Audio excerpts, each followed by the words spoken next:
Thursday evening. இன்னைக்கு நம்ம kitchen டூரை short வீடியோவில் ஷார்ட்டாக பார்த்துடலாமா வாங்க. இந்த ஷெல்ஃபில் டாப் லேயரில் இட்லி அரிசி, பச்சரிசி, புழுங்கல் அரிசின்னு மேலே ஃபுல்லாகவே அரிசி வகைகள், மிளகாய் தூள் அது மட்டும்தான் வச்சுருக்கேன். செகண்ட் லேயரில் பருப்பு, அதுக்கப்புறம் பாசிப்பருப்பு, துவரம்பருப்பு, சர்க்கரை இந்த மாதிரி கிராசரி ஐட்டம்லாம் வச்சுருக்கேன். தேர்ட் லேயர்லேயுமே சேம் அதே ப்ராடக்டை தான் வச்சுருக்கேன். இந்த கிராசரி கண்டெய்னர்ஸ்க்கு பக்கத்துலேயே 5 பாக்ஸ் வச்சுருக்கேன். அதுக்கு கீழே மிக்சர் கிரைண்டர், அதுக்கும் கீழே எக்ஸஸாக உள்ள கிராசரி ஐட்டம்ஸ், பக்கத்துலேயே பார்த்தீங்கன்னா ஆயில் கண்டெய்னர்ஸ் ஃபுல்லாகவே வச்சுருக்கேன்.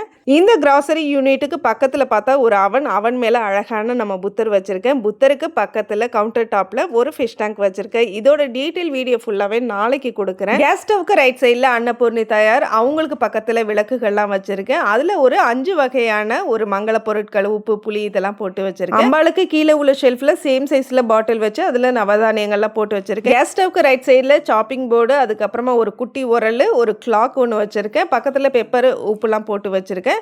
அதே மாதிரி லெஃப்ட் சைடில் ஒரு சின்ன ஸ்டெப் ரேக் வச்சு அதில் ஆயில் கண்டெய்னர்ஸ் வச்சுருக்கேன்.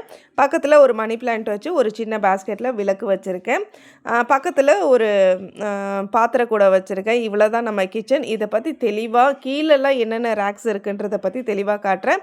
அதோடு இன்றைக்கி பிரம்ம முகூர்த்த பூஜை எப்படி பண்ணினேன், நேற்று எப்படி பண்ணினேன் அப்படிங்கிறத பற்றியும் நாளைக்கு தெளிவான வீடியோ, லாங் வீடியோவாக வரும். இந்த பக்கம் பார்த்தீங்கன்னா ஒரு ஓப்பனாக ஒரு ஸ்பேஸ் விட்டுருக்கோம். அதில் வெங்காய கூடலாம் வச்சுருக்கேன். உங்கள் வீட்டில் நீங்கள் எப்படி ஆர்கனைஸ் பண்ணி வச்சுருக்கீங்கன்னு மறக்காமல் கமெண்ட் பண்ணுங்கள். தேங்க்யூ.